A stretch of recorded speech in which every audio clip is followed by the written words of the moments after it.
Buenas noches. Quería saber si se me escucha. Buenas.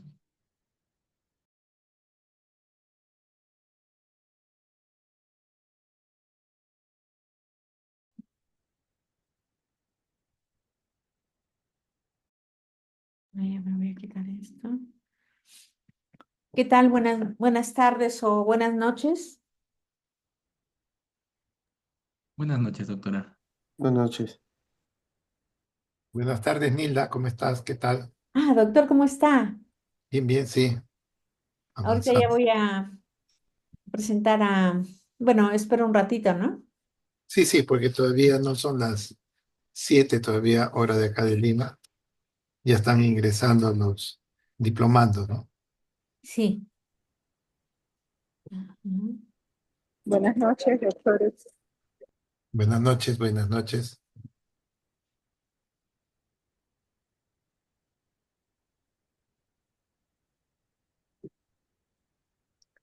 Ya.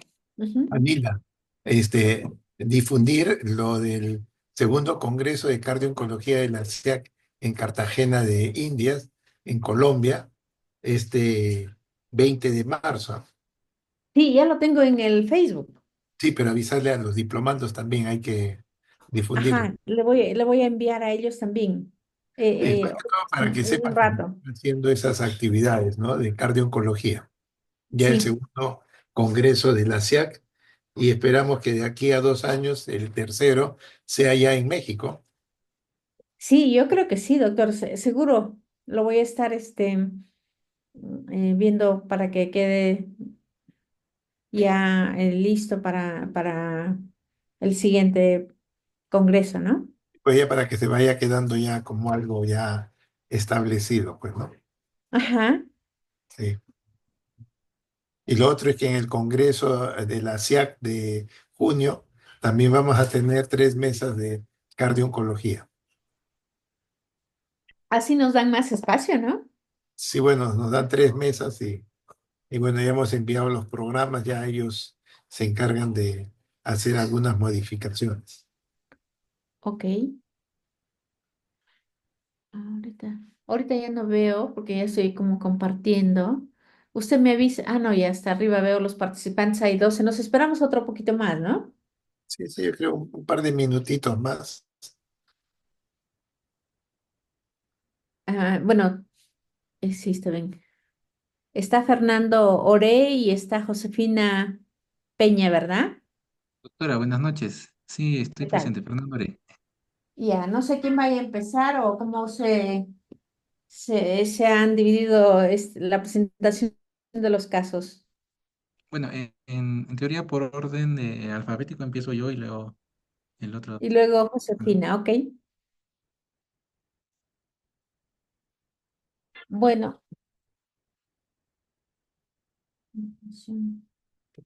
este, ya todos los fellows de este diplomado ya están al día con sus pagos y la verdad pues los felicito, así no tenemos que preocuparnos.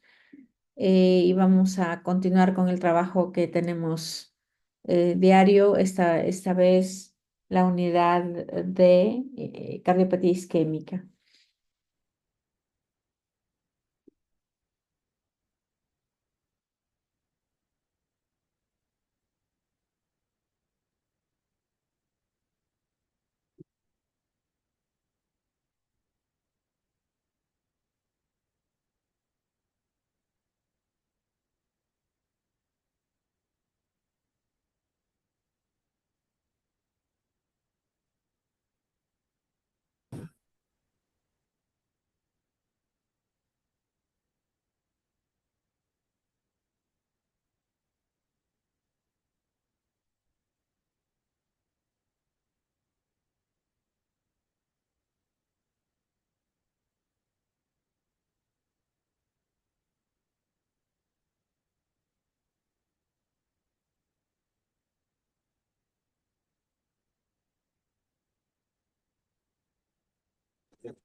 No sé si ya estará.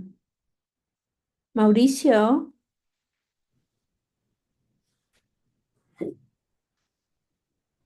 Doctora, buenas noches. ¿qué tal? ¿Cómo estás? Bien, Estamos esperando un poquito más para iniciar. No sé si cuántos tenemos ya en- en- a ver, dejo de ir y veo. Ah, 14.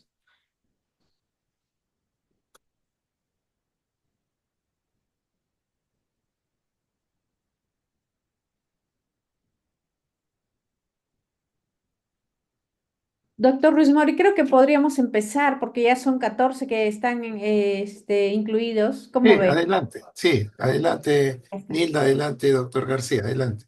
doctor, ¿cómo está? ¿Qué tal? Buenas tardes o buenas noches a todos. El día de hoy tenemos la presentación de un caso clínico por los alumnos. En primer lugar, presentará el doctor Fernando José Ores Cerrón y continúa la doctora Josefina del Carmen Peña Peña y el comentarista es el doctor Mauricio García Cárdenas.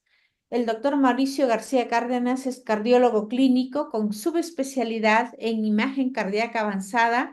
Él trabaja en la Clínica San Pablo en Lima, Perú, y también es cardiooncólogo de la primera generación de nosotros, que está avalada por la UNAM y la SIAC y trabaja en el Instituto Nacional de Enfermedades Neoplásicas en Lima, Perú.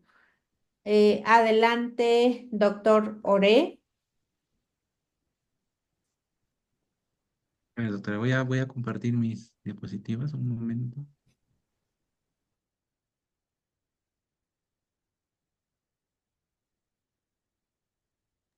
Sí se ve, ¿eh? Nada más ponlo en modo presentación.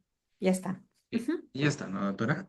Sí, Buenas noches con todos. Bueno, me presento nuevamente. Soy el doctor Fernando José Ores Cerrón, cardiólogo clínico. Resido actualmente en Perú y trabajo actualmente en el Instituto Regional de Enfermedades Neoplásicas, el IREN Centro, que es básicamente una de las subsedes del INEN, que es el Instituto Nacional de Enfermedades Neoplásicas de mi país. Bueno, el día de hoy voy a presentar un caso clínico referente a lo que es cardiotoxicidad mediada por fluoropirimidinas, en este caso el 5-fluoruracil. Bueno, presentando el paciente es un paciente de 63 años, masculino, procedencia de Huancayo, que es donde está ubicado el Instituto Regional. Más o menos para que tengan una referencia, se ubica a 3.250 metros sobre el nivel del mar. El paciente, bueno, como factores de riesgo cardiovascular, es un paciente hipertenso de reciente diagnóstico desde hace 2 años. También tiene el antecedente de haber sido fumador, más o menos hasta hace 3 años atrás. Refiere, el paciente fumaba un cigarro al día, más o menos durante 5 años intermitentemente. No es un paciente diabético, no tiene dislipidemia, tampoco refiere haber tenido antecedente de haber tenido tratamiento con estatinas, no tiene antecedente de enfermedad renal y tampoco es un paciente sedentario, es un paciente en realidad que se dedica al campo, que es una actividad frecuente aquí en la zona como agricultor y refiere que practicaba inclusive deporte hasta antes de que empiecen los síntomas por su enfermedad oncológica. No tiene ningún tipo de antecedente de enfermedad cardiovascular y su estado basal previo al inicio de la enfermedad oncológica no refiere ningún tipo de síntoma cardiovascular. Su medicación habitual desde hace 2 años es enalapril cada 12 horas y con eso mantiene sistólicas entre 120 y 125 según los controles que tenía por consultorio externo una vez que ingresó aquí al hospital. En cuanto a la enfermedad oncológica, el paciente, bueno, se hace un diagnóstico de NM de colon hace un año, específicamente un NM de colon en sigmoides, estadio 3, sin reporte de metástasis. Bueno, aquí en la institución es evaluado primero por el Departamento de Cirugía Oncológica, el cual plantea una resección más colostomía, y posterior a ello que se dé una quimioterapia adyuvante con FOLFOX. Entonces, bueno, se realiza el procedimiento quirúrgico ya planteado previamente, se hace resección con colostomía y luego pasa al departamento de medicina oncológica para iniciar el tratamiento con FOLFOX. Entonces, bueno, ya en medicina oncológica se le hace una evaluación al paciente. Estas son las funciones vitales de inicio del paciente. Mantiene una presión arterial adecuada con el tratamiento con enalapril, en un latido también adecuado y la saturación de 90% que para la altura a la que nos encontramos nosotros se encuentra dentro de rangos normales. Dentro de las medidas antropométricas, cuando el paciente había sufrido bastante pérdida ponderal, de un índice de masa de 19 y una superficie corporal de 1.4, que es necesario hallarlo para la dosis de los quimioterápicos que va a recibir. El número de ciclos programados de este paciente son 6 ciclos. Se pueden, bueno, según lo que refieren los médicos de oncología, programar 6 o 12 ciclos. En el caso de este paciente deciden darle solamente 6 ciclos de FOLFOX. En el laboratorio, bueno, el colesterol, LDL, HDL, aceptables. Y dentro de los otros laboratorios que él tiene, lo único que resalta es la hemoglobina, una anemia leve de 10.5 y el resto de los exámenes de laboratorio dentro de rangos normales. Bueno, con estos valores, el score de Framingham del paciente es de 10.2, más o menos entre bajo e intermedio, en ese rango se encuentra, y se toma un primer electrocardiograma por parte del Servicio de Medicina Oncológica, no pasa por cardiología previo a todo esto del paciente. Bueno, el electrocardiograma en ritmo sinusal, no se ve algún signo de isquemia antigua, de infarto antiguo, no tiene arritmias, básicamente un electrocardiograma dentro de rangos normales. Entonces, con toda esta evaluación, el paciente va a recibir el esquema de FOLFOX. Este es el esquema que manejamos en mi hospital. Se da una prequimioterapia y posterior a ello ya se inicia la quimioterapia como tal, con los 3 componentes que tiene el FOLFOX, que es el oxaliplatino, la leucovorina y el fluoracilo, ¿no? Que en el caso del hospital dan una dosis en bolo y luego se pasa prácticamente una infusión continua por 2 días en este paciente. Bueno, el paciente recibe su primer a tercer ciclo de quimioterapia, en donde no se reportan intercurrencias. Los ciclos, cabe resaltar que se dan cada 15 días en estos pacientes. Ya para el cuarto ciclo de quimioterapia, lo que se reporta es un episodio de bradicardia asintomática. El registro que tiene, no le toman electrocardiograma al paciente, tiene un registro dentro de sus funciones vitales, donde el paciente llega a una frecuencia cardíaca de 48 latidos por minuto. El paciente, bueno, totalmente asintomático, así que deciden completar todo el esquema y posterior a ello la frecuencia cardíaca se recupera. Ya en el quinto ciclo de quimioterapia es donde pasa la intercurrencia.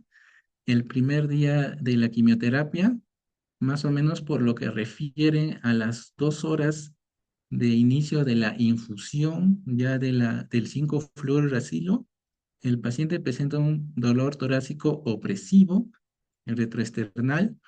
Por lo que refiere el paciente, ya había estado con el dolor, pero de una intensidad baja, aproximadamente 1 hora.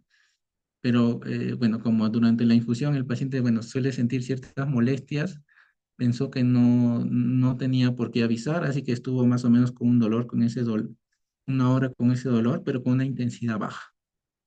Posterior a esta hora ya la intensidad aumenta, más o menos a una escala de 7/10, y es acompañado de diaforesis, náuseas, no refiere a irradiación, el paciente solamente un dolor torácico opresivo, retroesternal.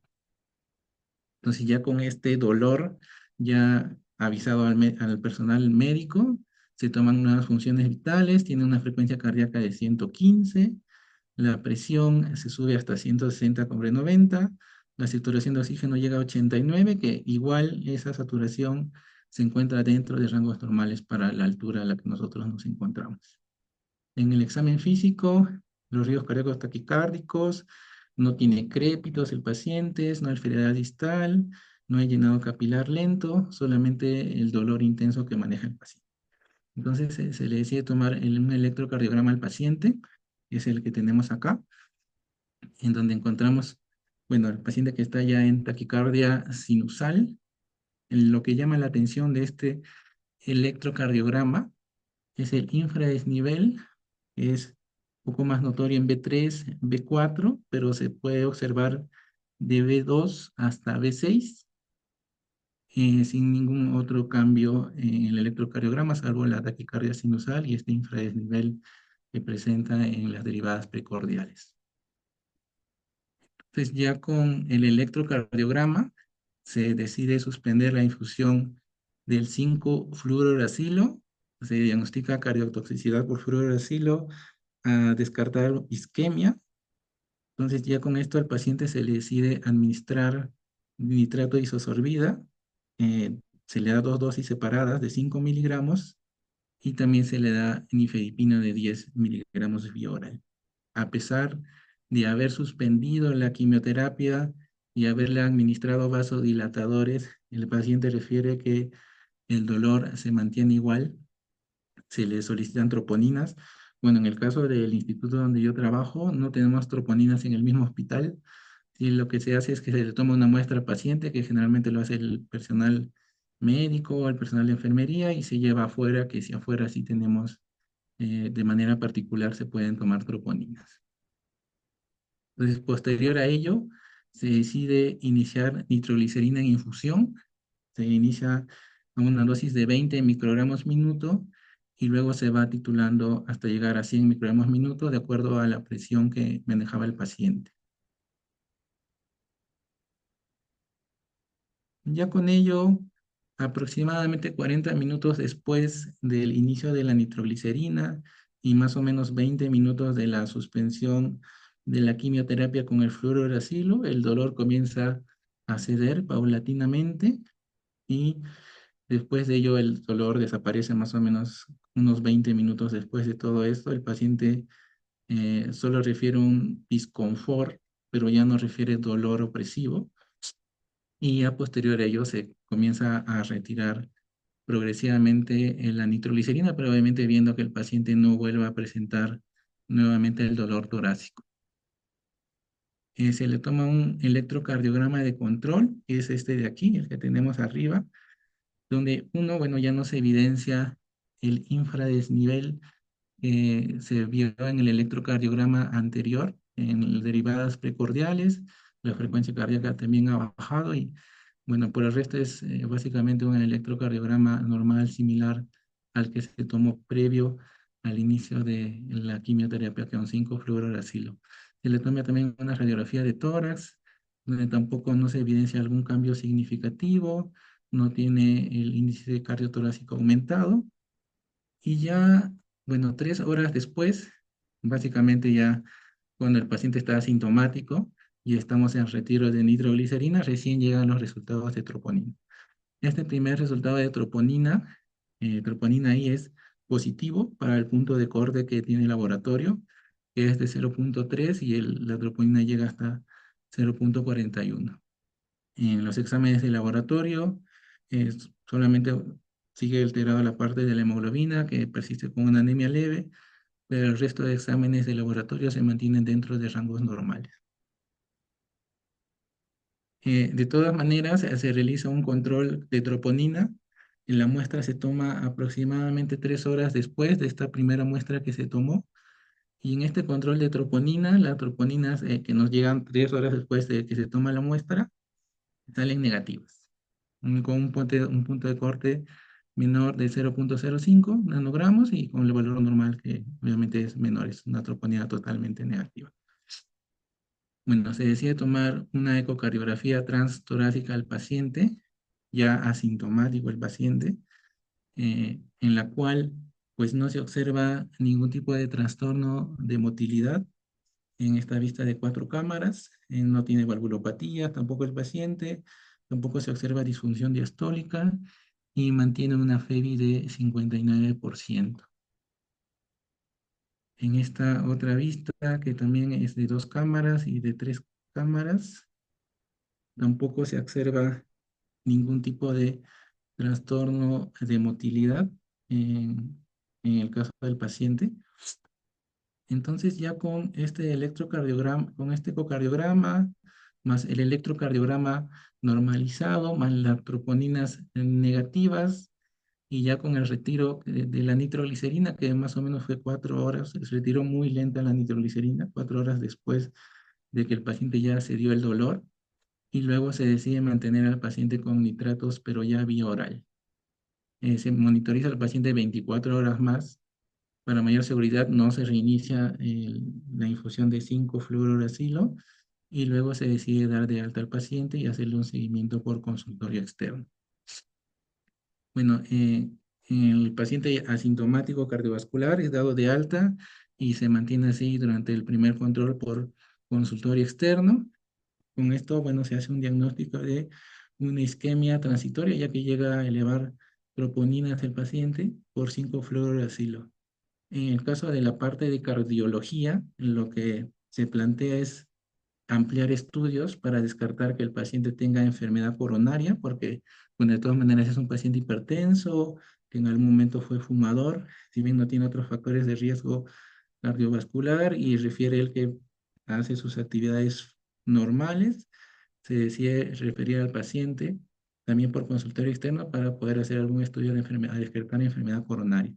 En este caso lo que se plantea es una angiotomografía, no como un cateterismo cardíaco como tal, pero bueno, por cosas de la logística que tenemos en el MINSA de acá de mi país, demora demasiado de hacer este tipo de estudios. En el caso de lo que es la parte de oncológica, bueno, se hace una junta con los doctores de medicina oncológica y se plantea cuál va a ser lo que se va a seguir con este paciente. En realidad, al paciente le faltaba un ciclo todavía para terminar su quimioterapia con FOLFOX.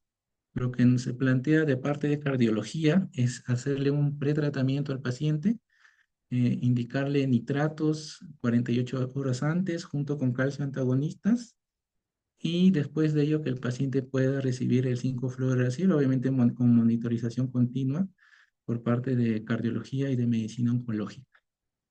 Sin embargo, la parte de medicina oncológica, bueno, por lo que tengo entendido, en muchos, en base a su experiencia que tienen ellos con el medicamento y con este tipo de eventos de isquemia por el medicamento, es lo que deciden no continuar con la última infusión de 5-fluorouracilo y más bien dejar esto al paciente,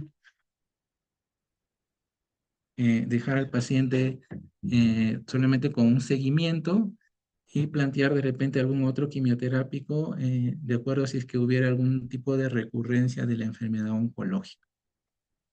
Entonces, actualmente, en el último control por consultorio que tuvo el paciente, que fue hace más o menos un mes, el paciente está asintomático, ya no está usando tampoco nitratos, ya se suspendieron los nitratos hace como 3 meses, y aún pues no se ha podido realizar el examen de angiotomografía de las coronarias para descartar que el paciente tenga enfermedad coronaria. Por parte del equipo de oncología, ellos también han hecho tomografías de control y al momento tampoco no se ha evidenciado recurrencia de la enfermedad, a pesar de que el paciente no llegó a completar todos los esquemas de folio. Bueno, ese es en base ese es el caso clínico. No sé si hice una pequeña revisión, pero no sé si la hago ahora o de repente después de que la doctora presente también su caso clínico. Eso, bueno, dependería de ustedes, doctores. Me gustaría saber si, yo creo que la doctora también hizo alguna revisión. ¿Cuánto tarda tu revisión? Es corta, doctor, unos 10 minutos quizás. Ok, adelante, yo pienso y Ok. ya. Bien, bueno, primero para ver, en el caso de cáncer de colon, lo que es la terapia en el estadio 3, que es lo que tenía el paciente que he presentado, lo que se plantea siempre es cirugía más quimioterapia ayudante, ¿no? Ahora, cabe resaltar que el pilar del tratamiento de quimioterapias de estos pacientes son las fluoropirimidinas. Tanto así que los médicos oncólogos de aquí plantean que si es que no se le da 5-fluorouracil o alguna otra fluoropirimidina, no tiene mucho sentido que serían los otros medicamentos que son parte del esquema de Folfos, porque la fluoropyrimidina es fundamental en estos pacientes. Por ende, también es fundamental saber qué efectos secundarios tienen y cómo se podría llegar de repente a prevenir estos tipos de efectos secundarios.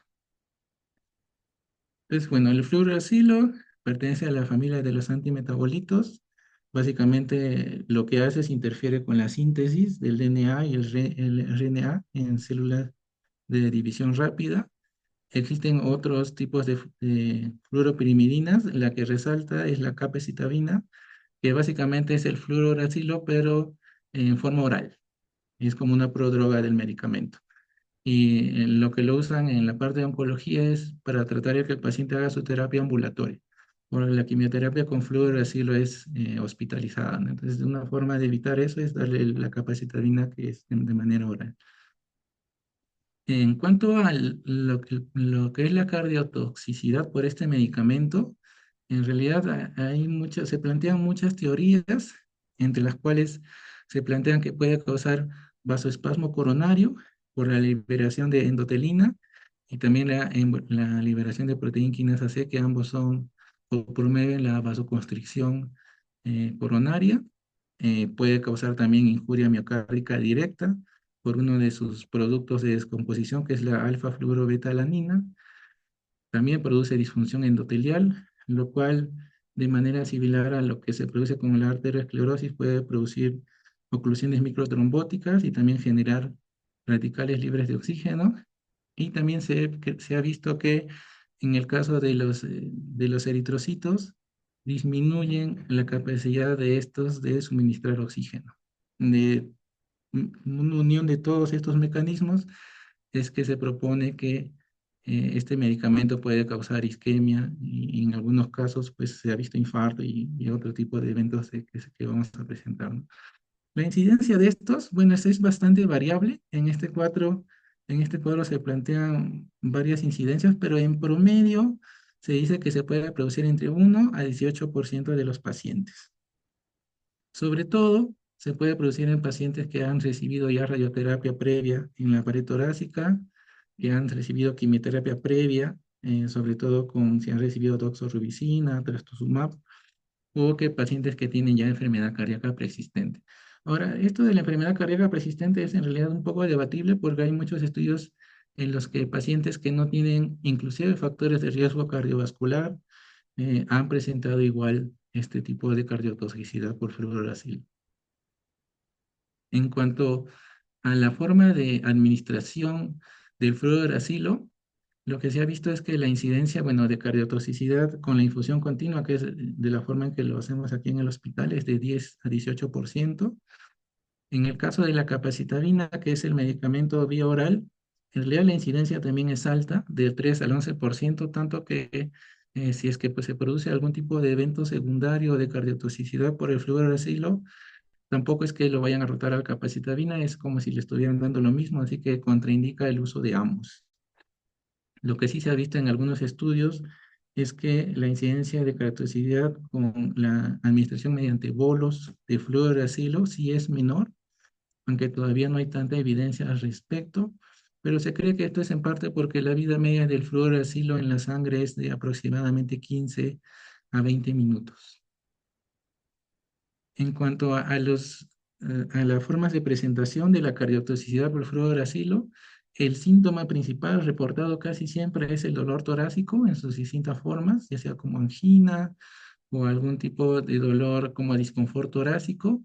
Y el segundo síntoma que produce frecuentemente es la disnea, pero el primero siempre es dolor torácico como tal. Se puede presentar como infarto de miocardio, cardiomiopatía, miocarditis, pericarditis, disección coronaria, muerte súbita, toxicidad arterial. Y en cuanto a los cambios en el electrocardiograma, puede producir taquicardia supraventricular, taquicardia ventricular, prolongación del intervalo QT, cambios isquémicos, como los vistos en el paciente, y también bradicardia sinusal. Ahora, en parte de mi experiencia, la que tengo acá, que es en el instituto, en realidad he visto, aparte del caso que he presentado de isquemia, otro caso más en el que también presentó un paciente dolor torácico, pero no realizó ningún tipo de cambios en el electrocardiograma y tampoco elevó troponinas. O sea, solamente fue dolor torácico, y le suspendimos la quimioterapia, se le dio nitratos y el dolor desapareció. Pero lo que en realidad interconsulta más al servicio de cardiología es por bradicardia sinusal. En el caso de acá yo he visto bastantes pacientes que lo que se presentan es bradicardia sinusal. En todos los casos ha sido asintomático. Ningún paciente ha llegado a bloqueo o ha tenido síntomas o ha requerido el uso de marcapaso. Todos los bradicardias sí han llegado hasta 42, 41 latidos, pero totalmente asintomáticos en todos los pacientes. Bueno, en el caso en cuanto a las recomendaciones por la guía de la Sociedad Europea de Cardio-Oncología, lo que recomiendan ellas es hacer una evaluación de riesgo cardiovascular de base, en base a la presión arterial, el electrocardiograma, los exámenes de laboratorio y los exámenes de riesgo coronario. Se recomienda también una ecocardiografía, pero solamente en los pacientes que tienen enfermedad sintomática, y un screening en pacientes que tienen alto o muy alto riesgo de enfermedad coronaria. En cuanto al manejo de la cardiotoxicidad, una vez que se sospecha de cardiotoxicidad, lo que se hace inmediatamente es discontinuar el medicamento, tan pronto como sea posible. Lo que se recomienda es el uso de nitratos y bloqueadores de canales de calcio, esto en base a la fisiopatología que ya se ha descrito de lo que produce este medicamento. Y en el caso del uso del triacetato de uridina, que básicamente es el antídoto, entre comillas, de este medicamento, ya que compite con este por entrar a la célula, hace una competencia directa, en realidad no se ha visto que se utilice mucho en lo que es cardiotoxicidad, no hay trabajos al respecto, más se utiliza en caso de otros tipos de eventos adversos, como por ejemplo los gastrointestinales, como mucositis, neutropenia y otras alteraciones en la sangre que también produce el medicamento. En cuanto a la profilaxis, en realidad no hay estudios que corroboren al 100% la efectividad del uso de bloqueadores de canales de calcio o el uso de nitratos profilácticos. Hay estudios que dicen que sí, los pacientes que están con profilaxis y reciben nuevamente el tratamiento no presentan nuevamente la cardiotoxicidad, pero hay otros estudios que a pesar de que se usan estos medicamentos, pues el paciente vuelve a presentar nuevamente los síntomas. En cuanto al riesgo de recurrencia, en realidad es bastante alto, de 80 a 100%. Es por eso que se sugiere en estos pacientes, primero, una vez presentado el evento, tratar de descartar que el paciente tenga algún tipo de enfermedad coronaria mediante la angiotomografía, o si el paciente, bueno, ha llegado a tener ya un episodio de infarto de miocardio como tal, mientras el uso de cateterismo cardíaco, ya que la mortalidad en estos pacientes que hacen recurrencia es alta, ¿no? De hasta el 13%. Bueno, como conclusiones, tener en cuenta que las fluoroprimirinas son la segunda causa de cardiotoxicidad, solamente por debajo de las antraciclinas. Las antraciclinas siempre son la primera causa. Se debe individualizar el manejo del paciente de acuerdo a cómo se presentan los síntomas, a los factores de riesgo, al pronóstico también que nos da la parte de oncología. Y la toma de decisiones siempre es de manera conjunta, ¿no? Tanto del área de oncología como el área de cardiología. Bueno, eso sería todo por mi parte. Eh, pues muchas gracias, doctor Fernando Oré. Y cedo la palabra al doctor Mauricio García y a los alumnos para aclarar cualquier duda.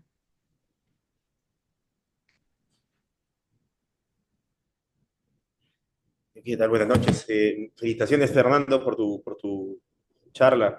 Tenía un par de preguntas. En el caso de los pacientes que reciben capecitabina vía oral, ¿has tenido experiencia viendo pacientes que hacen angina o solo te ha pasado con la infusión? Bueno, doctor, bueno, podría ser el caso de que los pacientes presenten el síntoma pero no lo digan, pero que me hayan interconsultado por un paciente que he hecho con terapia oral, hasta el momento no me han interconsultado por lo menos por angina en estos pacientes. Que es bien infrecuente, ¿no? Y lo otro es, ustedes en el instituto donde usted trabaja, ¿le hacen alguna evaluación previa a los pacientes antes de iniciar el 5-fluoracilo? O sea, oncología les deriva a los pacientes para que ustedes le hagan una valoración o, o ya le inician y luego le hacen interconsulta si es que hace bradicardia o angina. ¿Cómo es su protocolo que tienen ahí? Bueno, en el caso de los pacientes de acá, uno que los doctores ven si es mayor de 65 años, si tiene muchos factores de riesgo cardiovascular previo o si tiene algún tipo de antecedente cardiovascular. En el caso de que presente alguno de ellos, sí los envían a cardiología para una evaluación previa al inicio del fluorouracilo. Pero si es que no, es un paciente menor de 65, que como el caso del paciente que es hipertenso pero controlado y no tiene algún síntoma cardiovascular, en realidad ellos le inician directamente la terapia. Sí, pues se pregunta esto porque en verdad no hay una manera de estratificar a estos pacientes, ¿no?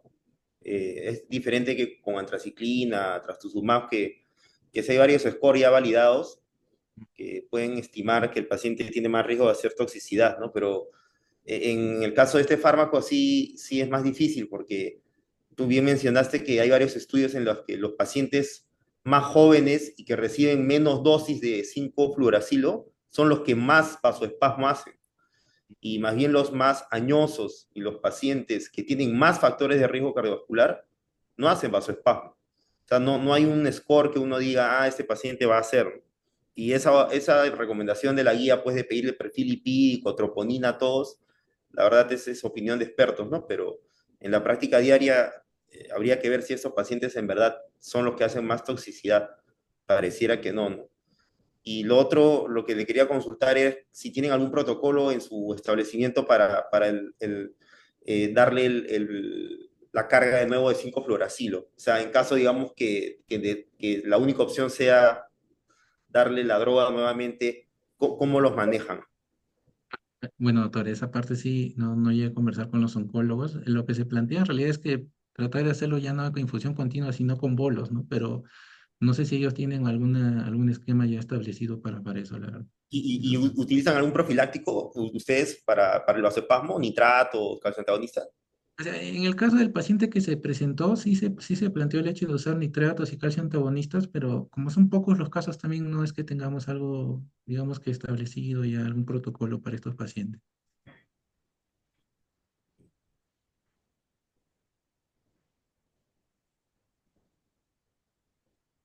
Bueno, es un caso muy interesante. Bueno, de la poca experiencia que tengo en el instituto, los casos que han habido, sí tenemos a la mano la imagen cardíaca y les hacemos una angiotensión coronario. Ahora, le hacemos esto para valorar si el paciente está teniendo un evento coronario agudo, ¿no? Pero es importante recordar que los pacientes que tienen enfermedad coronaria no es una contraindicación para el 5-fluoracilo. Eso sí está bien establecido, ¿no? Tú le puedes evaluar a un paciente y ver que tiene placas, ¿no? Le haces un angiotensión coronario, tiene un CARRAS 3, CARRAS 4, pero eso no contraindica que el paciente reciba 5-fluoracilo, ¿no? Tal vez hay que estudiarlo bien, hacerle un estudio, una búsqueda de isquemia, perfusión, ecoestrés, y manejarlo como un síndrome coronario crónico, ¿no? Pero a la par se debería dar el pase para la droga, para el fluoracilo, porque se ha visto que en estos pacientes coronarios tampoco son los que más hacen eventos cardiovasculares con el 5-fluoracilo. O sea, esta droga, a diferencia de todas las demás, es la que no tiene un score de riesgo actual para tú decir, este paciente me va a hacer más vasoespasmo que este otro no. Como comentaba, el paciente más joven que recibe menos dosis y que tiene menos factores de riesgo cardiovascular, muchas veces es el que más vasoespasmo va a hacer. Entonces es muy difícil de predecir quién va a hacer y quién no. No sé si hay algún alumno que tiene alguna pregunta o comentario adicional. Más bien, Mauricio, un comentario en relación al uso del 5FU. Cuando uno quiere dar este tipo de terapia, de adyuvancia en los pacientes, por ejemplo, que han presentado de cáncer de colon, la ventana terapéutica que nosotros podemos dar es más o menos 8 semanas. Si el paciente en esas 8 semanas no se le inicia, los oncólogos ya no lo van a iniciar. Entonces, si nosotros tenemos a un paciente en que de repente estamos sospechando, no de un cuadro crónico, sino más bien de un cuadro agudo, tenemos un lapso corto para poder definir si se puede estabilizar o no, porque pasadas las 8 semanas, como les digo, el oncólogo ve que ya el beneficio no se va a establecer y ellos van a optar por otro tratamiento. Entonces, si nos demoramos a veces en estos pacientes que están en un episodio que consideramos que sea agudo, hay que actuar también en forma rápida, ¿no?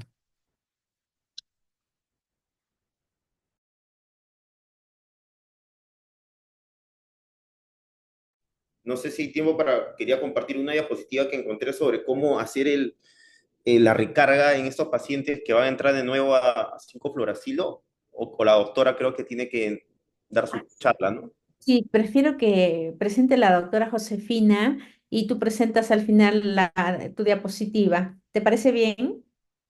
Sí, claro, doctora, por supuesto, adelante. Adelante, doctora Josefina.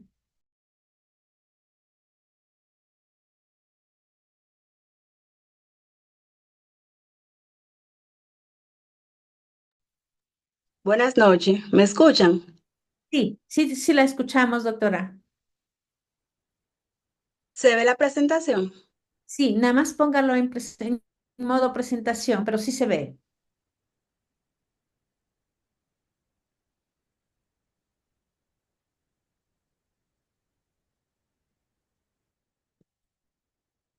Buenas noches, mi nombre es Josefina Peña, cardióloga, soy de República Dominicana. Laboro en un hospital público en la provincia de Santiago y también se llama Hospital Regional Presidente Estrella Ureña y también en el Hospital Metropolitano de Santiago. En el día de hoy voy a presentar un caso clínico de infarto por 5-fluoracilo. Es un paciente de una colega porque estoy incursionando ahora en la cardio-oncología. Se trata de una paciente femenina, edad 71 años, femenina como ya mencioné, cuyos hábitos tóxicos de 3 a 5 cigarrillos por día desde los 45 años de edad, educación básica, ama de casa, un índice de masa corporal de 25 kilogramos metros cuadrados y el motivo de consulta, dolor torácico y diaforesis. Como antecedentes personales patológicos, la paciente hipertensión arterial de aproximadamente 25 años, tratada con los sartán de 100 miligramos cada 24 horas, hidroclorotiazida 25 miligramos cada 24 horas. También reporta como antecedente EPOC y también SEA-DMA. Como antecedente heredo familiar, la madre hipertensa y el padre hipertensión arterial, cardiopatía isquémica. Como diagnóstico oncológico, la paciente, ella fue al centro oncológico por un dolor en la mama derecha. Se le hizo estudio de mamografía, hizo una mamografía donde se evidenció una lesión, por lo cual fue enviada a realizar biopsia, la cual reportó un carcinoma ductal infiltrante, Nottingham 3, con inmunoperfil positivo para receptores de estrógenos, 90%, negativo para progesterona, HER2 neu sobreexpresado, 3 más, y el diagnóstico oncológico sea de mama derecha localmente avanzado, HER2 neu positivo. El tratamiento oncológico en ese momento planteado, o el esquema de tratamiento planteado para esta paciente, fue de fluoracilo 1000 miligramos, doxorubicina 100 miligramos, ciclofosfamida 1000 miligramos, granicip 3 miligramos, aprepitan oral, que son antieméticos, Un esquema aplicado cada 3 semanas por 4 ciclos, continuando paclitaxel 150 miligramos semanal, más trastuzumab 600 miligramos cada 3 semanas, por 4 aplicaciones en neoadyuvancia. Previo a la quimioterapia se le hizo una evaluación cardiológica, se le hizo un ecocardiograma sin ninguna alteración segmentario global de la contractilidad y se reportó como un remodelado concéntrico del ventrículo izquierdo, una fracción de eyección del ventrículo izquierdo de 61% y un estrés global longitudinal de menos 20%. A la llegada al hospital, la paciente refiere dolor torácico de severa intensidad, 10 de 10 en la escala del dolor, acompañado de diaforesis descrita como sudoración profusa, aproximadamente 1 hora previa a la llegada al centro. Cuando llega al centro, se evalúa una TA de 160 milímetros de mercurio, una frecuencia cardíaca de 92 latidos por minuto, una frecuencia respiratoria de 24 respiraciones por minuto, una saturación de oxígeno de 94%, aire ambiente. La paciente luce pálida, diaforética, con una fase álgica, corazón ritmo regular, no soplos, no frote pericárdico, no R3, no R4. Pulmones ventilados, no estertores agregados, extremidades inferiores, simétricas, móviles, sin presencia de edema. En los laboratorios, un hemograma con una hemoglobina en 11, un hematócrito en 31. La función renal, creatinina 1.6, urea 56, electrolitos, sodio en 140, potasio en 4. Enzimas cardíacas solamente se le hizo troponina ahí porque era la única que contaba el centro en 7.150, glucosa 156, colesterol total 163, triglicéridos 124. Se estratificó por el score de Grace, que reportó 146 puntos para un 18% de mortalidad a 6 meses y un hard score de 10 puntos para un 50-65% de eventos adversos. Se les realiza un electrocardiograma donde se evidencia un supradesnivel de aproximadamente 3 milímetros en D2, D3 y ABF y un infradesnivel en B1, B2 y B3 y ABL, etiquetándose como una lesión subepicárdica de cara inferior con imagen espejo en cara septal. La paciente se manejó como un infarto agudo del miocardio con elevación del ST, se dio dosis de carga de clopidogrel, 300 miligramos, una dosis de carga de aspirina, 325 miligramos, y se trombolizó con reteplasa en bolus 18 miligramos. La paciente persistía con el dolor torácico, por lo que fue llevada a coronarografía.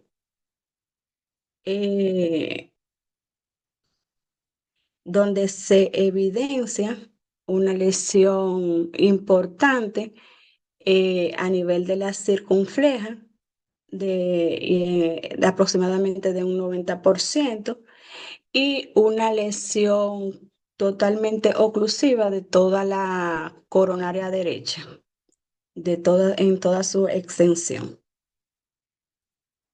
La paciente llegó al centro porque se tuvo que referir a otro centro para hacer el cateterismo a la llegada, porque no contamos en el hospital con sala de hemodinamia. A la llegada, la paciente presentó crisis de broncoespasmo y finalmente falleció. Con relación a los síndromes coronarios agudos, este engloba un espectro de entidades que van desde la angina inestable, el infarto agudo al miocardio sin elevación del ST y el infarto agudo al miocardio con elevación del ST. El primer abordaje es evidenciar el electrocardiograma, si está normal, el contexto clínico, si la paciente presenta dolor torácico, disnea, mareos, etcétera, y la estabilidad hemodinámica de la misma. Si el paciente tiene un infarto agudo de miocardio con elevación del ST, se plantea si está disponible y está en tiempo la intervención coronaria percutánea primaria, o en todo caso, si no tenemos la sala de hemodinamia en nuestro centro, pues se hace la fibrinolisis. Si es un síndrome coronario agudo sin elevación del ST, pero este es de un riesgo muy alto, está indicada la coronariografía de manera inmediata con la intervención de la misma. Y si es de riesgo alto, también se debe considerar la coronografía en un periodo de menos de 24 horas. Con relación al tratamiento antitrombótico, se puede manejar con aspirina o con un inhibidor del P2Y12 y también heparina no fraccionada o heparina de bajo peso molecular, bivalirudina o fondoparinox. Con base a la revascularización se debe considerar el estado clínico, las comorbilidades y la complejidad de la enfermedad. Puede ser ya sea de manera percutánea o por cirugía, revascularización coronaria. Esta puede ser de manera completa o también puede ser guiada por imagen intracoronaria o la fisiología intracoronaria. También se debe considerar lo que es la prevención secundaria con el tratamiento antitrombótico, tratamiento hipolipemiante, abandono del tabaquismo, rehabilitación cardíaca, tratamiento de los factores de riesgo y los aspectos psicosociales. Este es también un espectro bastante parecido de los síndromes coronarios agudos, atendiendo a su presentación clínica, si son asintomáticos o tienen pocos síntomas, si hay un aumento de los síntomas, sobre todo el dolor torácico, si el dolor torácico es persistente o si o el paciente debuta con shock cardiogénico, insuficiencia cardíaca aguda o parada cardíaca. También evidenciamos los hallazgos en el electrocardiograma, si es normal, si hay depresión del ST, elevación del ST o evidencia de arritmias malignas. El diagnóstico lo vamos a hacer de acuerdo a lo anteriormente mencionado y también con las elevaciones y caídas de los niveles enzimáticos. Y hacemos el diagnóstico ya final si es una angina inestable, un IAM sin elevación del ST o con elevación del ST. Con relación al fármaco, el 5-fluoracilo es un antineoplásico, también pertenece a la familia de las pirimidinas o también se le conoce antimetabolitos. Se conoce desde el 1957. Este se degrada celularmente a varios nucleótidos y inhibe de manera potente la enzima timidilato sintetasa, provocando alteraciones en lo que es el DNA y en RNA.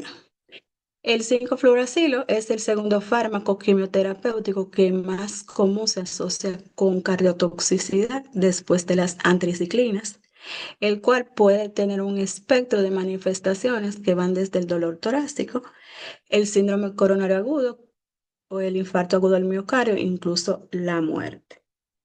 Los efectos se han evidenciado en los primeros ciclos de administración, son más frecuentes después del 5 días del primer ciclo y son más evidentes cuando se hace en infusión continua que cuando se hace en bolus. La literatura menciona que existe un antídoto que es el triacetato uridina, el cual no se utiliza de manera rutinaria porque no está disponible universalmente, pero y no hay tanta evidencia, pero sí señala que en algunos estudios el antídoto se puede recibir dentro de las 96 horas después de la administración del fármaco para evitar los efectos indeseados ya mencionados. El mecanismo por el cual el 5-fluoracilo produce cardiotoxicidad está dado por la isquemia o por un daño celular directo. Con relación al daño celular directo, este puede alterar lo que es la enzima de inmediato sintetasa, también por la liberación de radicales libres, por la inducción de apoptosis, el daño celular directo que puede ocasionar miocarditis y también por disfunción mitocondrial. Con relación a la isquemia, el mecanismo fisiopatológico que más se ha descrito o más se ha relacionado es el vasoespasmo coronario, pero también está la aterosclerosis acelerada y la disfunción endotelial. En la fisiopatogénesis del infarto por este medicamento. También está la síntesis de un déficit en la síntesis del óxido nítrico, disfunción endotelial que produce daño directo a las células endoteliales. También produce disfunción de las células musculares o el miocardiocito. Produce agregación plaquetaria y oclusión trombótica. Con todo esto, conlleva lo que es la fisiopatología de todo lo que es el espectro de la afección miocárdica que produce el medicamento que va desde el vasoespasmo hasta la enfermedad aterosclerótica como tal ya conocida por todos. Estos son todos los estudios de donde vamos a decir, se ha concluido de la fisiopatología, porque el fármaco produce esas alteraciones, sobre todo lo que es el vasoespasmo, y también donde se ha evidenciado la diferencia de presentación cuando es con infusión continua o cuando es con bolus. Y finalmente, la guía tiene un acápite bastante pequeñito, pero es bastante interesante sobre la estrategia en los pacientes con síndrome coronario agudo y que tienen una enfermedad o un diagnóstico oncológico. La guía recomienda una estrategia invasiva para pacientes con cáncer que presentan un síndrome coronario agudo de riesgo alto y tienen una expectativa de vida de más de 6 meses con un nivel de evidencia 1B. También se recomienda la suspensión temporal del tratamiento oncológico para pacientes en los que se sospecha que este tratamiento puede ser el que esté contribuyendo al síndrome coronario agudo, y se debe considerar una estrategia conservadora no invasiva para pacientes que hagan síndrome coronario agudo y que tengan un pronóstico oncológico desfavorable, por ejemplo, que tenga una expectativa de vida de menos de 6 meses o que tenga el paciente un riesgo hemorrágico alto.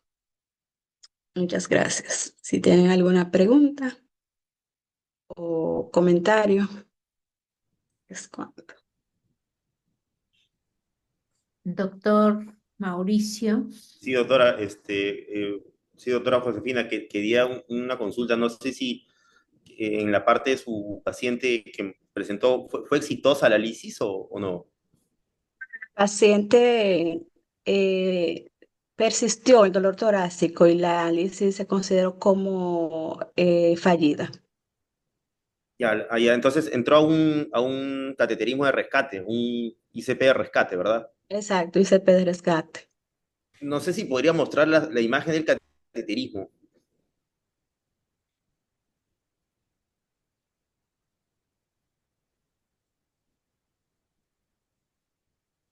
porque sí, como usted bien describió, parecía coronaria derecha, pero ahí en el cateterismo, por lo menos ahí lo que se evidencia es una lesión crítica en la circunfleja, ¿no? Exacto, sí, eso es lo que se Ah, reportó. ah, Una sí, es oclusión suboclusiva. O importante de la circunfleja sea, y no está ocluida la circunfleja, porque se ve que pasa, y ahí en la derecha sí sí, está bien. exacto, y luego se intervino, se le puso un stent a la circunfleja. A la coronaria derecha se prefirió no darle tratamiento conservado porque estaba enferma en todo el trayecto y era de muy alto riesgo intervenirla. Sí, pues porque pareciera que ahí, bueno, el vaso culpable fue la circunfleja, ¿no? Ahí La se ve claro. circunfleja, Sí. exacto, sí. Y la Así coronaria fue que derecha más se, bien parece como ateromatosis difusa, sí. exacto, así mismo fue que se concluyó. Lo otro que me llamó la atención de su caso, doctora, era el tratamiento de quimioterapia que le dieron a su paciente, que no sé si lo puede mostrar, que realmente es un tratamiento bien cardiotóxico, ¿no? Porque hay bastantes drogas, mire, fluoracilo, doxorubicina, ciclofosfamida, trastuzumab. Entonces, ese tipo de tema El es curioso, tratamiento. pero no sé si le vino algún comentario o lo estratificaron a este paciente, porque son como 4 drogas cardiotóxicas, ¿no? Ujú. El diagnóstico, bueno, yo no sé otros estudios paraclínicos que se les realizaría, pero se etiquetó como un cáncer de mama localmente avanzado y quizás por eso fue el tratamiento bastante agresivo por parte de oncología. Lo que sí hemos visto, bueno, acá es que en mama generalmente solo dan 4 dosis de antraciclina. Dan 240, cada dosis es de 60 y de 240 ya no pasan. Porque hay algunos estudios como el CESI, que es la dosis actual en mama que se usa. Por eso probablemente la toxicidad ha bajado. Luego les Exacto. hacen el tratamiento también con trastuzumab. Sí, hay algunos pacientes que mezclan el trastuzumab. El trastuzumab generalmente, lo que yo he visto, lo dan por 21 pulsos, casi un año dura el tratamiento. Y ya en pacientes creo que no responden, probablemente los triple negativos, los más avanzados, sí he visto como última opción que utilizan el 5-fluoracilo, ¿no? Pero no una mezcla así de todos los fármacos, pero debe ser bueno un esquema que utilicen tal vez en ese centro. Sí, me La llamó la última atención, pregunta pero pues en cuanto a los pacientes que los revascularizan, y también de repente para el doctor Ore, ¿hay alguna evidencia de qué pacientes sí podrían beneficiarse de un stent? O sea, ahí en la guía dice 6 meses, pero ¿eso es en base a algún estudio o es opinión de expertos? señala en base a estudios que ellos han realizado donde se evidencia que le va mejor a los pacientes que se tienen intervención coronaria percutánea cuando tienen una expectativa ya más de 6 meses, pero realmente sabemos que es un poco como difícil a uno como cardiólogo etiquetar un paciente o cómo saber cuándo un paciente, a menos que tenga ya una enfermedad quizá terminal, pero ya uno decir que si tiene una expectativa más de 6, es un poco cuando uno tiene un cuadro tan complejo como es un infarto agudo con elevación del ST y eso. Y bueno, eso le consultaba porque, claro, en esta subespecialidad es importante conocer los estudios que se han hecho en cardiología y cuándo se da el beneficio en la mortalidad de esos pacientes. Por ejemplo, los pacientes que van a cirugía de revascularización, ¿no? A CABG. Sabemos Ujú. que el estudio Stitch nos dice que no hay beneficio. El Stitch es a 10 años, nos habla que sí hay beneficios a partir de los 10 años. Entonces, en un paciente que no tiene ese pronóstico de vida, si es trivascular, ¿valdría la pena hacerle una cirugía de revascularización? Probablemente no, porque no tenemos una evidencia que dentro de los primeros 10 años vaya a ser beneficiosa, ¿no? Es igual con los stent, ¿no? Por ejemplo, los estudios RITA, ICTUS, le dan beneficio a partir del año, los 2 años. Entonces, probablemente en esos estudios que se basan estas recomendaciones, que a partir de, si el paciente va a vivir más de 6 meses a un año, tal vez valdría la pena una terapia intervencionista, ¿no? Pero si el paciente ya no va a sobrepasar eso, sobre todo en ST no elevados, ¿no? En ST elevados sí, ahí obviamente el beneficio supera el riesgo, salvo el paciente sea un paciente pues en un estadio muy avanzado o terminal. Bueno, no sé si hay tiempo, doctora, quería compartir esta diapositiva que le comenté. Sí, sí, por favor, adelante. He mandado una solicitud para que se, se pueda compartir. Ah, mira, ahí se ve la diapositiva. A ver si haces, si ya lo puedes poner en modo presentación, Sí lo he puesto, pero ¿no? Es que tendría que salir la doctora ahí, Josefina y para que puedas, ok. ahora ya puedes compartir, yo creo.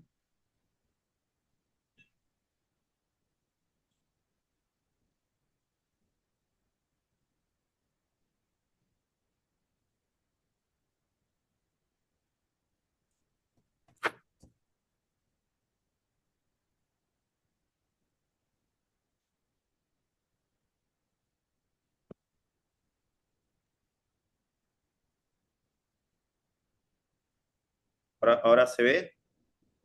Sí, nada más en modo presentación. Ahora, Ahora sí está bien, bueno, perfecto. solo unas 3, 4 diapositivas que puede ver de este fármaco, porque es interesante. Esta es una doctora que hace un editorial sobre lo que conocemos y, bueno, lo poco que conocemos de este fármaco. Y eso hace en base a este investigador Zafar, que habla de que en un estudio retrospectivo de 4.000 pacientes que reciben 5-fluoracilo, evidencia que los más jóvenes, los que tenían menos dosis de 5-fluoracilo y menos factores de riesgo, eran los pacientes que más vasoespasmo hacían, ¿no?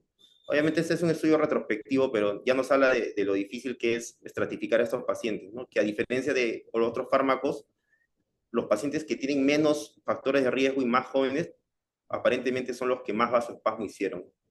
Y lo otro, en cuanto a la pregunta que le planteé al doctor Ore, era cómo hacer el rechallenge, ¿no? O la recarga de 5-fluoracilo, ¿no? Y esto salió publicado en el JAC y me pareció interesante. No sé si se puede ver. Ellos hablan de que existe dos tipos de presentaciones de 5-fluoracilo, de toxicidad. Una es el paciente que le ponen el 5-fluoracilo y en ese momento te hace la angina. O sea, en ese momento te hace la angina, la elevación transitoria del ST, tal vez eleva troponinas y ya en el peor de los casos pues te hace un síndrome coronario agudo.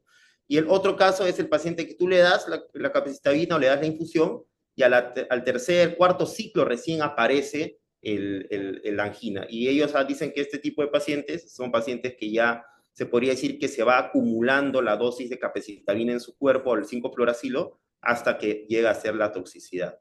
Y bueno, ellos hablan de este tipo de manejo, es obviamente opinión de expertos, no es ningún estudio, pero ellos hablan que en su institución le dan así, ¿no? En caso, si el paciente, por ejemplo, es un paciente que le dieron 5-fluoracilo y le tienen que dar de nuevo 5-fluoracilo porque el oncólogo dice que es lo único que puede salvar o prolongar la vida de este paciente, obviamente después de un manejo conjunto, ellos refieren que 3 o 4 horas antes del bolo se le debe cargar al paciente con 30-60 miligramos de nifedipino de liberación prolongada y de mononitrato isosorbido.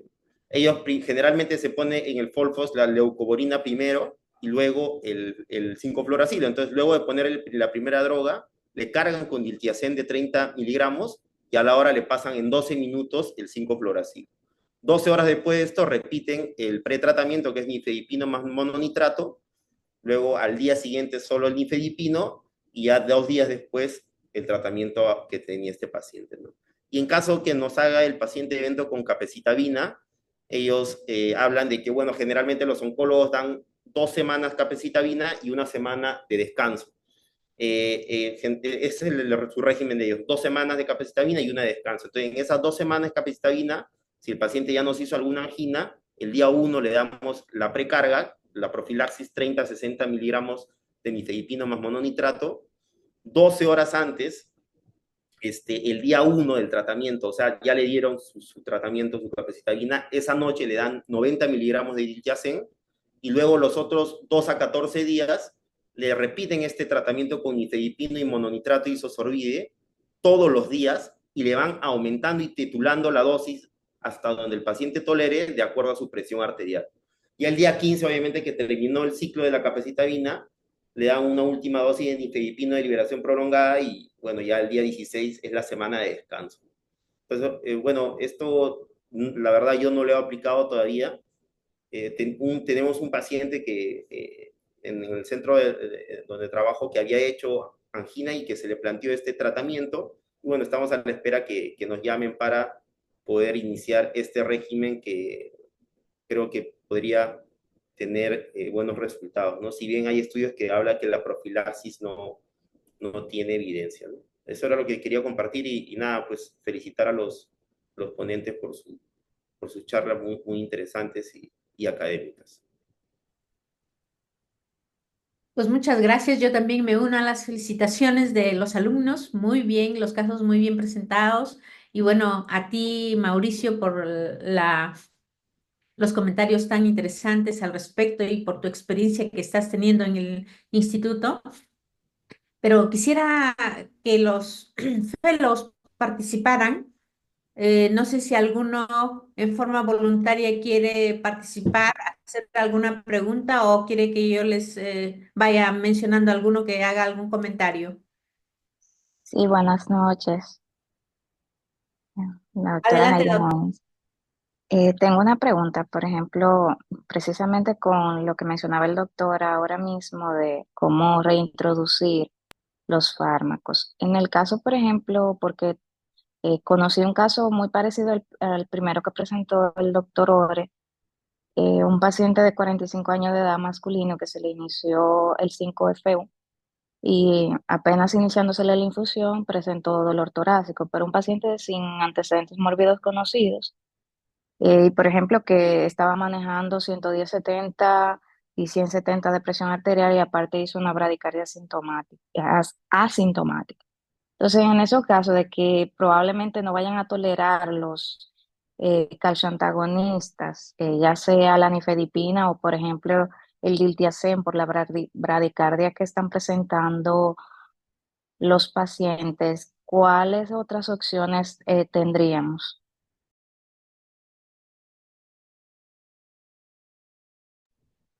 Sí, esa es una buena pregunta, doctora. En el artículo de estos doctores del JAC hablan que en los pacientes que no tengan presiones para tolerar, lo que hacían ellos eran dos opciones. La primera eran utilizar calcioantagonistas o nitratos de acción corta y en el momento del episodio darlos. O sea, dinitrato isosorbide de 5 miligramos sublingual o el nifedipine de 10 miligramos que tiene una acción bien corta, ¿no? Y también a la vez que tiene una acción bien corta, también probablemente no genere un daño a largo plazo, en caso era mucho. Y el otro era que ellos iniciaban nitroglicerina en infusión, pero a dosis muy bajas, casi venodilatadoras, eran dosis entre 20 a 50 microgramos minuto. Recordemos que la dosis de la nitroglicerina es de 20 a 200 microgramos minuto, a partir de 100 ya se vuelve vasodilatadora, pero antes de eso generalmente es más venodilatadora para bajar precarga. Entonces, en este tipo de pacientes, junto con la infusión de 5-fluoracilo, le daban una infusión de nitroglicerina a 20, 30 microgramos minuto, que era una dosis bien baja. Obviamente eso no le va a producir al paciente hipotensión porque prácticamente no está vasodilatando tanto, pero de esta manera evitaban un poco los efectos adversos. Sí, pero es verdad que el paciente oncológico generalmente maneja presiones bajas y es muy difícil a veces darle a este tipo de terapia, ¿no? Son pacientes complejos. Muchas gracias.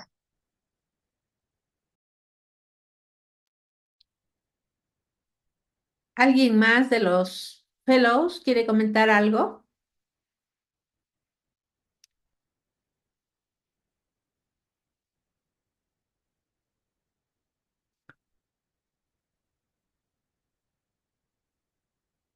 Doctor Eric Olmedo, ¿cómo le parecieron los casos?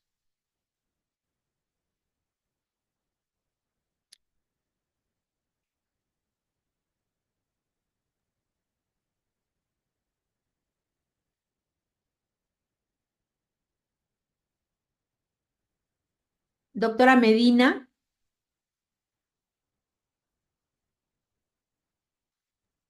Buenas noches. Felicitar a los compañeros por los casos clínicos muy interesantes. Eh, bueno, me ha parecido muy interesante sobre el paciente que ya tiene factores de riesgo cardiovascular, ya que más el efecto del 5-fluoracilo es más vasoespasmo y en pacientes que, por ejemplo, en el caso que era ex tabaco, tenía factor de riesgo de tabaquismo y la presencia de placas, ¿hay alguna forma de diferenciar que sea solo el efecto del 5-fluoracilo o también que esté relacionado a su factor de riesgo a la formación de placa por el mismo eh, factor de riesgo del tabaquismo? Esa era mi duda.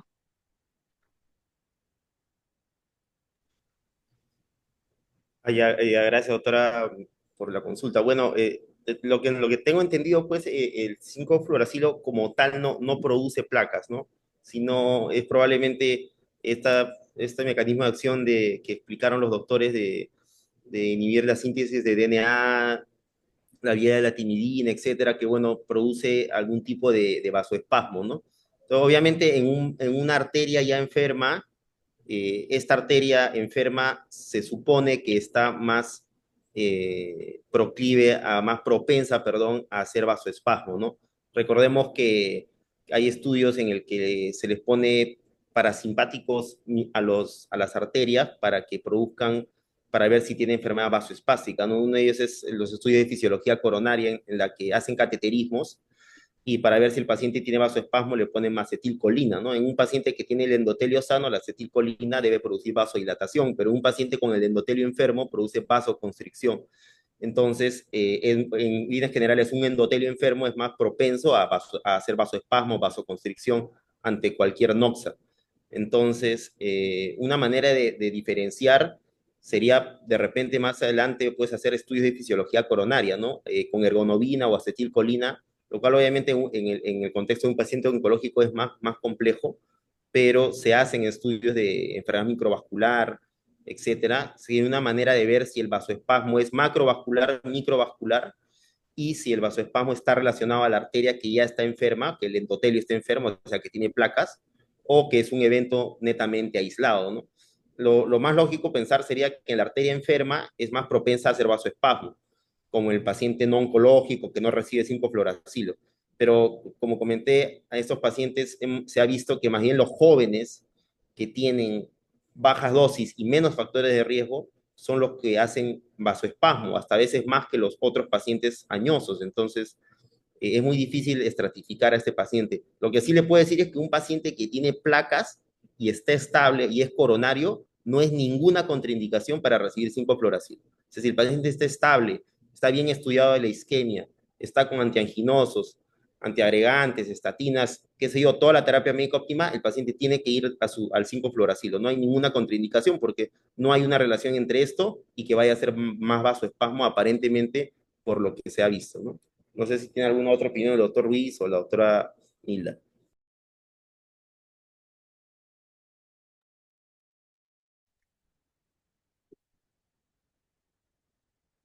no, pues yo pienso lo mismo, que no hay contraindicación si el paciente está bien estudiado, ¿no?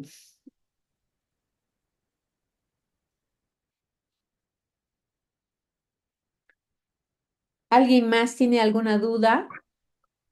Eh, yo, doctora, buenas noches. Buenas noches. Este, sobre el primer caso, bueno, entiendo que ahorita pues estamos Buenas llevando el noches, diplomado, doctor. pero sobre el primer caso me queda la duda, ya que solamente nos quedamos con el ecocardiograma y los cambios electrocardiográficos y que el paciente no pudo ser protocolizado para un estudio de cateterismo y valorar con un FFR. Realmente, ahí estaría correcto en este caso Usualmente a nivel global manejarlo más como un INOCA,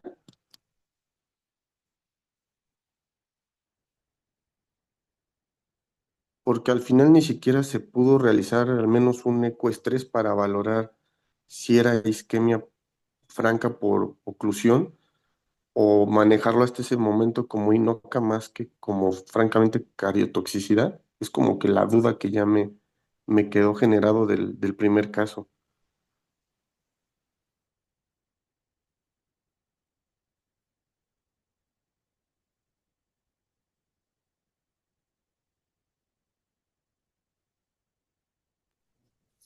Sí, doctor, no le entendí bien. La duda era si fue un Minoca el primer caso. Ajá, sí lo consideraríamos como un MINOCA ya que no tuvimos ahora sí que estudio hemodinámico para valorar arterias o cómo lo consideraríamos el primer caso, cómo lo podríamos concluir.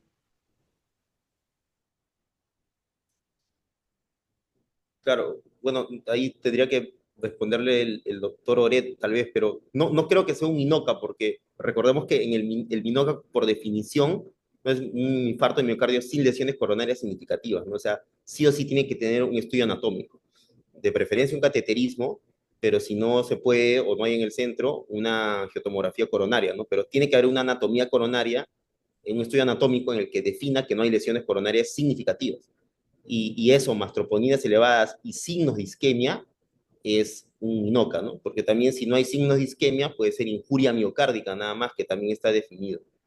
Pero no creo que sea como un INOCA. Yo creo que sí sería en el contexto de un síndrome, yo lo pondría como un síndrome coronario agudo, sin elevación del ST, porque eleva enzimas, hace síntomas de isquemia, que es la angina, y hace cambios en el electrocardiograma. Si bien no se pudo ver la anatomía coronaria, pero yo creo que lo definiría así, ¿no? Como un síndrome coronario agudo, sin lesiones, perdón, un síndrome coronario agudo sin elevación del ST. No sé si el doctor Orelo lo planteó diferente.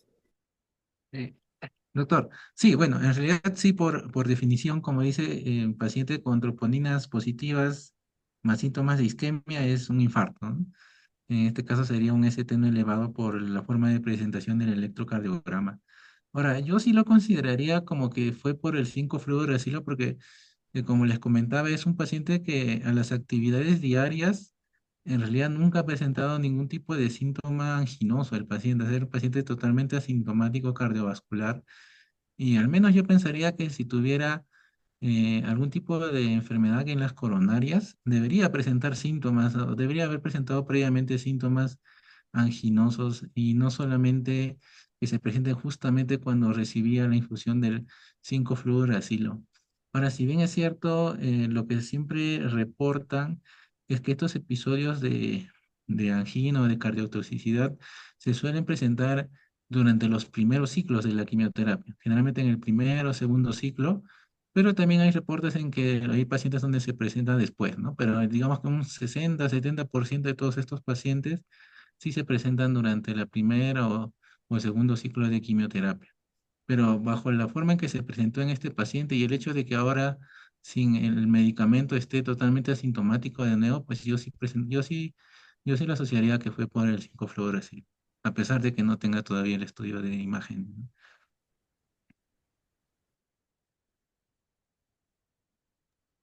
Sí, muchas gracias, Fernando.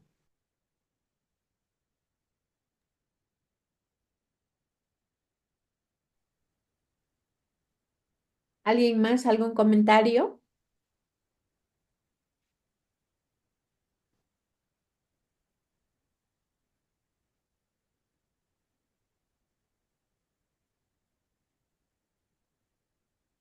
¿Qué opina, doctor Joffre?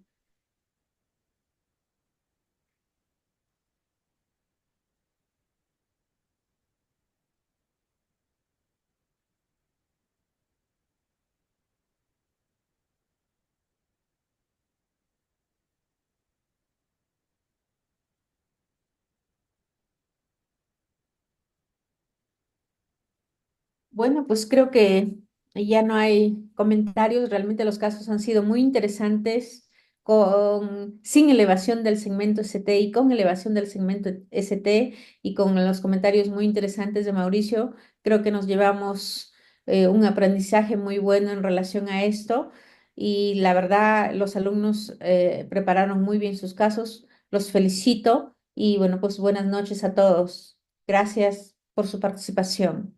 Buenas noches, Nilda, buenas noches, Mauricio. Hasta luego, Todos muchas con todos, gracias. ¿no? Buenas Buenas noches. noches. Bye.